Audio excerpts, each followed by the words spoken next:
Hi friends, అందరూ ఎలా ఉన్నారు? నేనైతే చాలా బాగున్నాను. మీరందరూ ఎలా ఉన్నారో కామెంట్ సెక్షన్లో కామెంట్ చేయండి. ఇవాల్టి వీడియో వచ్చేసి బ్లౌజ్ని ఏ విధంగా కట్ చేయాలో చూపించబోతున్నాను. ముందుగా బ్లౌజ్ పీస్ని ఓపెన్ చేసి సైడ్లో ఏమన్నా క్రాస్గా ఉన్నాయేమో చూసుకొని క్రాస్గా ఉన్న పీసులను అయితే కట్ చేసుకోవాలి. ఇలా వీడియోలో చూపిస్తున్న విధంగా కట్ చేసుకోవాలి.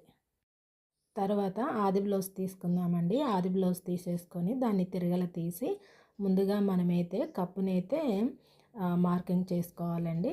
ఇలా వీడియోలో చూపిస్తున్నట్టుగా ఇలా తిరగల తీసేసి రెండు చివర్లు కూడా ఇదిగో ఇవి మనం స్టిచ్ చేసేసాం కదా, వీటిని ఒక దగ్గరకు తీసుకొచ్చి ఇలా మనమైతే మార్కింగ్ చేసుకోవాలండి. ముందుగా వెనక భాగం యొక్క కప్పుని ఇలా క్లాత్ పైన పెట్టేసి కింద ఒక పావించు, పైన కూడా అలాగే పావించు వదిలే మార్కింగ్ పెట్టాలి. తర్వాత బ్లౌజ్ యొక్క లూజు చూసారా, నేను ఎలా అయితే తిరగలు తీసి పెట్టానో అలా పెట్టేసి మార్కింగ్ అయితే చేసుకోవాలి. బ్లౌజ్ సైడ్ బార్ ఉంటుంది కదండి, అది కూడా ఆది బ్లౌజ్ ప్రకారమే పెట్టుకోవాలి. ఇప్పుడు టేపు తీసుకొని బ్లౌజ్ యొక్క మొత్తం పొడవు కూడా ఒకసారి చెక్ చేసుకోవాలండి. షోల్డర్స్ దగ్గర నుండి మనం నడుం పట్టి వేస్తాం కదా, అక్కడ వరకు కొలుచుకోవాలండి. నాకు 16.5 ఇంచులు అయితే వచ్చింది.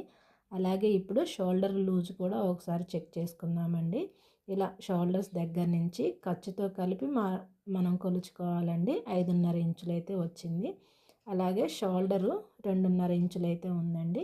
2.5 ఇంచులు ఇవన్నీ కొలతలతో ఒకసారి అయితే మనం మార్కింగ్ అయితే పెట్టేసుకుందాము. బ్లౌజ్కి ఒక పావించు ఎక్స్ట్రా కలిపేసి 16.5 ఇంచులతో మార్కింగ్ చేసేసుకుందాం. అలాగే బ్లౌజ్ మొత్తం లూజ్ వచ్చేసి 11.5 ఇంచులు అయితే ఉందండి. 11.5 ఇంచులతో మార్కింగ్ అయితే చేసేసుకుందాము. బ్లౌజు మొత్తం పొడవు మనకి ఎదురుగా ఉన్న క్లాత్ పైన చివరిలో కూడా ఒకసారి మార్కింగ్ అనేది చూసుకోవాలండి. అలాగే నెక్ కోసం 2 ఇంచులతో మార్కింగ్ అయితే చేసేసుకుందాం. అలాగే షోల్డరు 2.5 ఇంచులతో మార్కింగ్ చేసేసుకొని ఆర్మ్ లూజ్ వచ్చేసి 5.5 ఇంచులతో మార్కింగ్ చేసుకుందాం. ఇప్పుడు నేను కొలుస్తున్నాను కదా, అక్కడ మొత్తం మనకి షోల్డర్ వచ్చేసి 2.5, నెక్ వచ్చేసి 2, అంటే మొత్తం 4.5 ఇంచులు ఉంది కదండి. అలా 4.5 ఇంచులతో మనం పెట్టిన మార్కింగ్ అనేది ఆర్మ్ దగ్గర కూడా సేమ్ అంతే రావాలండి. అలా వచ్చేటట్టుగా మార్కింగ్ అయితే చేసుకోవాలి. అలా కరెక్ట్గా లేకపోతే మనకి చేతులు హ్యాండ్స్ దగ్గర అయితే కొంచెం బుట్టలు వచ్చినట్టుగా ఉంటాయండి. అందుకని కరెక్ట్గా అయితే కొలుచుకోవాలి. ఇలా మొత్తం మార్కింగ్ని అయితే మనం స్కేల్ సహాయంతో బాక్సెస్ అయితే కొట్టుకుందాము. అలాగే ఆర్మ్కి 1.5 ఇంచుతో మార్కింగ్ చేసేసుకుందాం. అలాగే నెక్కి 1 ఇంచుతో మార్కింగ్ చేసేసుకోవాలి. ఇలా ఈ మార్కింగ్ మీదనే మనం బ్యాక్ పార్ట్ని అయితే కట్ చేసుకోవాలి అండి. అదొక చిన్న రిక్వెస్ట్ అండి. ఈ వీడియో చూసేవారు ఈ వీడియోకి ఒక చిన్న లైక్ ఇవ్వగలరని అనుకుంటున్నాను. అలాగే మన ఛానల్ని సబ్స్క్రైబ్ చేసుకొని వాళ్ళైతే ఛానల్ని సబ్స్క్రైబ్ చేసుకోగలరండి. మీకు టైలరింగ్లో ఏమైనా డౌట్స్ ఉంటే నాకు కామెంట్ సెక్షన్లో కామెంట్ అయితే చేయగలరు. నేను వాటికి రిప్లై కూడా ఇస్తాను.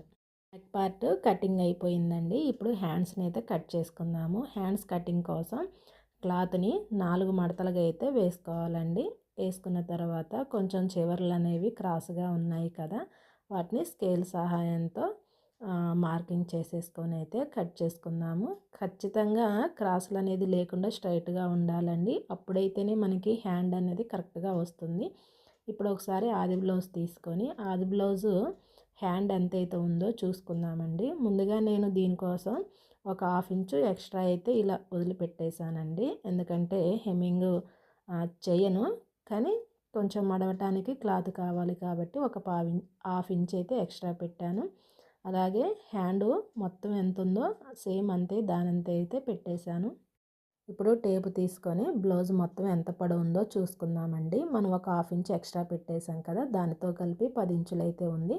10 ఇంచులతో మార్కింగ్ చేసేసి చంక లూజు అంటే డౌను 3.5 ఇంచులతో మార్కింగ్ అయితే చేసుకోవాలి.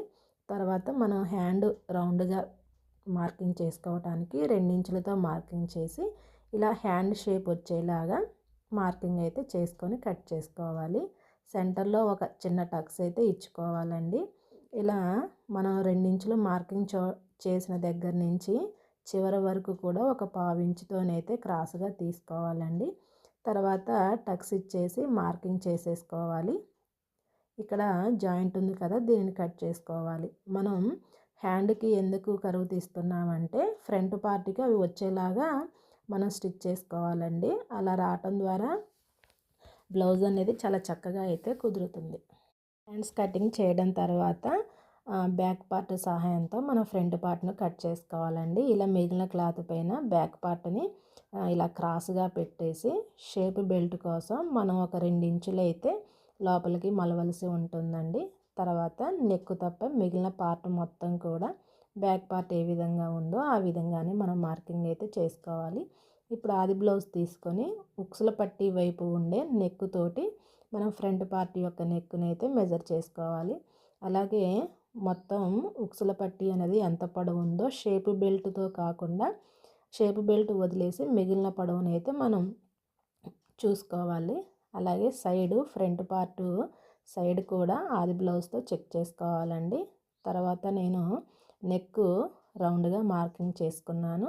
అలాగే చంక కూడా బ్యాక్ పార్ట్ కన్నా ఫ్రంట్ పార్ట్ ఒక 1/2 ఇంచు లోపలికని కట్ చేసుకోవాలండి. కట్ చేసుకున్న తర్వాత ఇలా మొత్తం ఫ్రంట్ పార్ట్ కూడా కట్ చేసుకుందాము. నేను ఒక బ్లౌజ్ కటింగ్ స్టిచ్చింగ్ వీడియోకి వాయిస్ ఓవర్ ఇచ్చి అప్లోడ్ చేసిన తర్వాత నేను యూట్యూబ్లో అప్లోడ్ అయిందనుకొని నేను గ్యాలరీలో ఉన్న వీడియోని అయితే డిలీట్ చేశాను అండి. అది పూర్తిగా అప్లోడ్ అవ్వకముందే నేను డిలీట్ చేశాను అండి. ఆ వీడియో పోయినందుకు నాకైతే చాలా బాధ అనిపించింది. ఇంకొకసారి అలా జరగకూడదని 1-2 సార్లు అయితే చూసుకొని వీడియో అప్లోడ్ చేస్తున్నా అండి. అందుకు నేను వీడియోస్ పోస్ట్ చేయడం కొంచెం లేట్ అయితే అయ్యింది. ఫ్రంట్ పార్ట్ కట్ చేసుకున్న తర్వాత ఆది బ్లౌజ్ తోటి ఒకసారి నెక్ని అయితే చెక్ చేసుకోవాలండి. చెక్ చేసుకున్నాను, కొద్దిగంత తక్కువ ఉందనేసి రౌండ్గానైతే కొంచెం కట్ చేశాను. అలాగే షేప్ బెల్ట్ వేసుకోవడానికి కూడా కొద్దిగంత రౌండ్గా తీసేసి ఇలా 3 సైడ్లు కూడా టక్స్ అయితే ఇచ్చేసాను. మార్కింగ్ కూడా కంపల్సరీ చేసుకోవాలండి. తర్వాత మిగిలిన క్లాత్లో షేప్ బెల్టులు అయితే కట్ చేసుకోవాలండి. ఆది బ్లౌజ్ తోటి ఒకసారి చూసుకుందామండి సరిపోతుందా లేదా అనేసి. ఆది బ్లౌజ్ కన్నా ఒక 1/2 ఇంచు ఎక్స్ట్రా అయితే పెట్టేసుకుంటే మనం కొంచెం ఖర్చు ఉంచాం కదా, ఖర్చుకి మనం ఎక్స్ట్రా పెట్టిన దానికి సరిపోతుంది. ఇలా నేను లెఫ్ట్ సైడ్ కట్ చేసిన క్లాత్ మనకి కాజాల పట్టీకి వేసుకోవడానికి సరిపోతుందండి. ఇప్పుడు మనకు ఒక షేప్ బెల్ట్ అయితే వచ్చిందండి. బెల్ట్ ఈ క్లాత్లో కట్ చేసుకుందామండి. అసలు సరిపోతుందా లేదా అనేసి ఒకసారి నేను చెక్ చేసుకున్నాను. సరిపోతుంది. ఈ అంచుల వైపు క్లాత్ ఉంది కదండి, ఈ క్లాత్ మనకి హెమ్మింగ్ చేయటానికి అలాగే నడుం పట్టీకి వేసుకోవటానికి అంచుల సైడ్ ఉండే క్లాత్ని అయితే కట్ చేసుకున్నాము. అలాగే ఈ మిగిలిన క్లాత్లో మనకి 2వ షేప్ బెల్ట్ కూడా వచ్చిందండి, దానిని కూడా కట్ చేసుకున్నాను. తర్వాత మనం నెక్కి హెమ్మింగ్ చేయడానికి క్రాస్ పట్టీలు వేస్తాం కదండి, ఆ క్రాస్ పట్టీలని కంపల్సరీగా మనం క్రాస్గానే తీసుకోవాలండి. క్రాస్గా ఇలా కట్ చేసి తీసుకుంటేనే నెక్ అనేది రౌండ్గా పర్ఫెక్ట్గా అయితే వస్తుందండి. మనకి ఎన్ని అయితే అవసరం పడతాయో అన్ని ముక్కలను అయితే కట్ చేసుకోవాల్సి ఉంటుంది. అలాగే హ్యాండ్స్కి కొంచెం క్లాత్ అనేది పడుతుందండి, వాటికి కూడా నేను 4 ముక్కలను అయితే తీసుకుంటున్నాను. ఇదిగో ఈ క్లాత్లోనైతే ఫస్ట్ ఒక 2 పీసెస్ అయితే వచ్చాయండి. ఇంకొక 2 పీసులు కూడా తీసుకుంటే మనకి 2 హ్యాండ్స్కి 4 సైడ్లు అయితే సరిపోతాయండి. ఇది ఫ్రెండ్స్ బ్లౌజ్ కటింగ్ వీడియో. మరొక మంచి వీడియోతో మళ్ళీ కలుస్తాను. అంతవరకు బాయ్.